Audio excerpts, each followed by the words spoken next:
Hi guys, it's Sean here from Gaslec, just breaking down a few videos of an old boiler and explaining how it all works. So these boilers are designed, these videos are intended for educational purposes and not for self-repairs. But a little bit of knowledge obviously make you help the right decision when it comes to choosing a person to fit and repair your boiler. So on the back of this boiler, we've been breaking this down over a series of videos. We've got the plate heat exchanger. So I've taken the screws off. So still got a bit of water in it. So, and how these work. So this one here, so the Worcesters actually have quite big heat exchangers or plate heat exchangers. So normally they're about 2/3 of that size, to be honest, but they have these that are quite long, but they're difficult to get out. So imagine this is then fitted against the wall. You then take that off, as I just did. Still got water in it, and then you've got to twist that, and normally got to take the hot pipe out, and then to get this whole thing out, if you've got to replace or to clean it.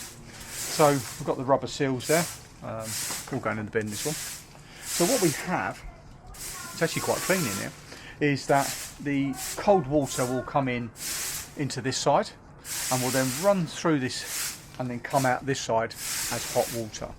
And then from the boiler side, it'll come in on the flow, and it'll come in hot, and it'll come in this side, and then run along, and then come out that side, cooler down, back into the pump to go back through the heat exchanger. And so that's how we heat up hot water in a combination boiler.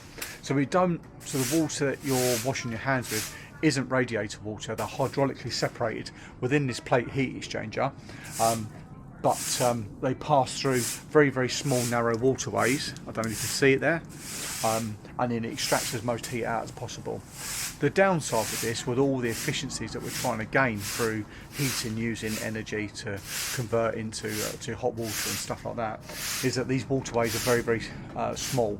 And then the downside is that if you've not got a clean system, is that these start blocking up, and then we start getting issues with hot water coming through hot and cold because the boiler gets too hot, because it's not getting rid of the heat into the hot water, so the return pipe's too hot, so the boiler starts modulating down or starts banging away. We call that kettling, but it starts banging and crashing and overheating, and then you can get fluctuations in your hot water when you're having a nice shower, and you see it through there. So this is a bit of a common culprit for that.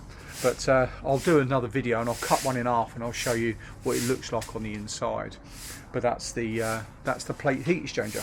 So we can see here from the that's the PRV we took out in another video.